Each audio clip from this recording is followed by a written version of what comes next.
আপনি এখন আমার মোবাইল স্ক্রিনে যে হলোগ্রাফি লাঞ্চারটা দেখতে পাচ্ছেন, এটা দেখতে কিন্তু খুবই চমৎকার। যে কেউ দেখলে কিন্তু অবাক হবে এবং আপনি নিজেও কিন্তু অবাক হয়ে যাবেন এরকম লাঞ্চার আপনার মোবাইল ফোনে সেট করলে। তো এরকম লাঞ্চার আপনার মোবাইল ফোনে কিভাবে সেট করবেন এটাই কিন্তু দেখাবো আজকের এই ভিডিওতে।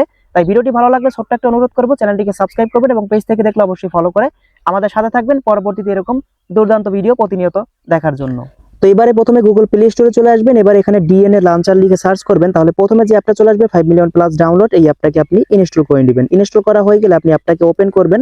এবারে নিচে দেখুন গেট স্টার্ট লেখা আছে, আপনি গেট স্টার্টে ক্লিক করুন। এবার নিচ থেকে টিকমার্ক দেওয়া আছে, টিকমার্ক একটা ক্লিক করে দিন। এবারে দেখুন নিচে এখানে একটা অপশন চলে আসবে কনফার্ম নামে, আপনি কনফার্মের উপরে ক্লিক করে দিবেন। এবারে একদম উপরে দেখতে পাচ্ছেন ক্লাসিক স্টাইল লেখা আছে এবং এই পাশে লেখা আছে লাঞ্চার স্টাইল, আপনি এই প্রথম অপশনটার উপরে একটা ক্লিক করবেন। নিচে দেখুন এই যে হলোগ্রাফি মোড, এই যে 3 নাম্বার অপশনটা, এটাকে সিলেক্ট করে দিবেন। এটাকে সিলেক্ট করে দেওয়ার পর আপনি নিচ থেকে অ্যাপ্লাই চেঞ্জ এটার উপরে ক্লিক করে দিবেন। এরপরে দেখতে পারবেন নিচে কনফার্ম লেখা আসবে, কনফার্মে ক্লিক করবেন।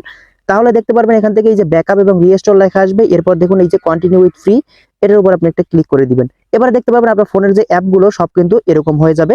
এখন কথা হচ্ছে আপনি এটা কেটে দিলে কিন্তু এরকম হয়ে যাবে। আবার যখন আপনি এই অ্যাপের ভিতরে প্রবেশ করবেন তখন আপনার ফোনের অ্যাপগুলো কিন্তু এভাবে দেখা যাবে। আপনি সব অ্যাপ ব্যবহার করতে পারবেন, কোনো প্রকার কোনো কিন্তু সমস্যা হবে না। কিন্তু আপনি সম্পূর্ণ কেটে দিয়ে বের হয়ে গেলে আগের মতোই কিন্তু থাকবে, এটা কিন্তু আর ওরকম হোলোগ্রাফি কিন্তু হবে না। ঠিক আছে, যখনই আপনি ওইভাবে ব্যবহার করতে চাবেন তখন অ্যাপের উপরে ক্লিক করে আপনি তখন কিন্তু এভাবে ব্যবহার করতে পারেন।